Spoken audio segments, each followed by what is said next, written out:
Après avoir accepté l'évangile, les Colossiens comme les Galates s'engageaient dans des chemins de traverse où l'apôtre refuse de les suivre. Les Colossiens se jugeaient les uns les autres au sujet du manger, du boire, des jours de fête et de diverses doctrines. L'apôtre rejette tous ces préceptes humains et replace tout simplement les Colossiens en face du calvaire. Toutes ces choses extérieures ne sont que l'ombre des choses à venir. Si vous êtes mort en Christ, leur dit-il, pourquoi agir comme si vous viviez encore dans le monde? Vous vous laissez séduire par la philosophie de vaines subtilités.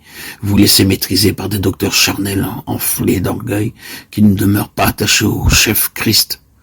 Or, Christ est la tête de l'Église, qui est son corps. Ce corps reçoit la vie de son chef, tire sur l'accroissement du Christ. Il y a donc à l'œuvre en vous rien de moins que la vie de Christ. Si vous êtes mort avec Christ, si Christ est votre vie, pourquoi vous remettre sous la tutelle des hommes, vous soumettre à des commandements humains touchant les choses extérieures et éphémères?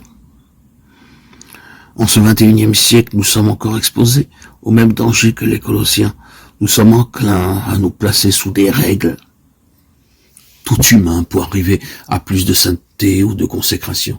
Les chrétiens mondains, ou plutôt ces deux termes jurant d'être associés, les chrétiens superficiels ne courent pas ce danger. Ils ne connaissent pas les pièges dressés par Satan, sous les pas de ceux qui soupirent après une plus grande ressemblance avec leur Seigneur. Mais ceux-ci sont en danger de se remettre sous le joug de commandements tout humains, surtout lorsqu'ils estiment les hommes qui les enseignent. La croix de Christ est l'éternel message et l'éternel remède. De tout notre cœur, choisissons d'être crucifiés avec Christ, et nous ne tarderons pas à expérimenter que le monde est crucifié pour nous, qu'il a perdu sa puissance, notre action. Même le monde religieux n'influencera plus notre communion avec le Seigneur.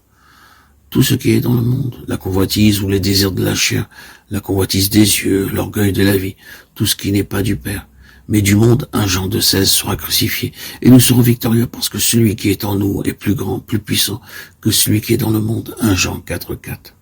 Vous êtes maintenant rapprochés par le sang de Christ, c'est lui qui est notre paix, et des deux peuples en a fait un, les a réconciliés l'un l'autre avec Dieu par sa croix, pour ne faire qu'un seul corps, ayant détruit par elle l'inimitié. Éphésiens 2,13, 14, 16. Si la croix de Christ est une puissance de séparation placée entre l'enfant de Dieu et le monde, elle est aussi une puissance d'union avec ceux qui s'approchent de Dieu par le précieux sang de Christ. C'est dans la vie qui jaillit de la croix que les rachetés découvrent et comprennent leur union avec tous ceux qui sont en Jésus. On prêche que le calvaire est le terrain de réconciliation entre Dieu et le pécheur. On devrait proclamer aussi que c'est le seul terrain de parfaite union entre les hommes, entre ceux qui vraiment vivent avec Christ.